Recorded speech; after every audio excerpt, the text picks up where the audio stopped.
खर्चिला स्वहितासाठी वण फिरले बाबा दुःखी जनतेसाठी राष्ट्रसंत तुकडोजी महाराज आणि संत गाडगे बाबा यांच्या चरणी सर्वप्रथम नतमस्तक होते आणि माझ्या दोन शब्दांना सुरुवात करते। आज हा जो आगळा वेगळा सोहळा या ठिकाणी आपल्याला याची देही याची डोळा पाहण्याचं जे भाग्य या ठिकाणी लाभत आहे, ज्यांच्या वाढदिवसाच्या निमित्त हा सोहळा या ठिकाणी रंगला ते आदरणीय निलेशजी तांबे साहेब, आपल्या जिल्ह्याचे एसपी।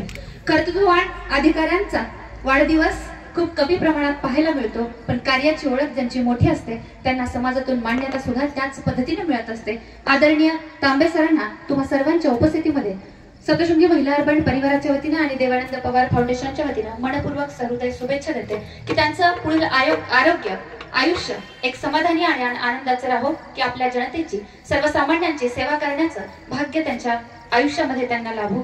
सोबतच हा जो जानेफळ एक्सप्रेसच्या वतीने आमच्या आदरणीय अशोक काका शेजूळ असतील, आदरणीय अवसरमोल काका असतील, आदरणीय भिसे काका असतील आणि या सर्वांच्या जी टीम आहे त्यांनी जो या ठिकाणी खरोखर एक जो संगम घडून आणलाय, तुम्हा सगळ्यांची लेख म्हणून मला प्रचंड अभिमान वाटतोय। कारण प्रबोधनाचा कार्यक्रम घ्यायला धाडस लागतं आणि जे आपले संदीप पाल महाराज आहेत यांची जी शैली आहे पहा, युट्यूबच्या माध्यमातून त्यांना अनेक वेळा ऐकत असते, पाहत असते।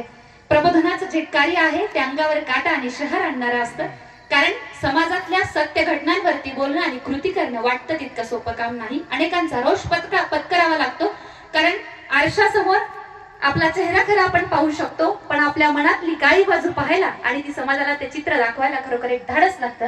पण समाज बदलायचा असेल, अनिष्ट प्रथा ज्या मी सुद्धा आदरणीय तुकडोजी महाराज आणि गाडगे म्हणजे माझं शिक्षणच अमरावती विद्यापीठामधनं झालं आणि ज्या विद्यापीठाला नाव राष्ट्रसंत तुकडोजी महाराजांनंतर संत गाडगे बाबांच्या नावाने हा जो हे जी विद्यापीठामध्ये मला शिकण्याची संधी मिळाली आणि मग त्यानंतरच गाडगे बाबांचे संस्कार, त्यांचे विचार एक कृतीमधनं जी समाज प्रबोधनाचं ज्यांनी ते म्हणजे दिवसभर झाडं घेऊन गावाची स्वच्छता करायचे आणि रात्री कीर्तनाच्या माध्यमातून आपल्या सर्वसामान्यांच्या मनाची धूळ साफ ते करायचे आणि मग प्रबोधनाचं कार्य करायचे, त्यांचा वसा आणि वारसा आदरणीय संदीप महाराज पुढे नेत आहे, संदीप पाल महाराज पुढे नेत आहेत आणि त्यांना एक आश्वस्त करू इच्छिते की याच वाटेवरची मी सुद्धा एक वाटसरू आहे।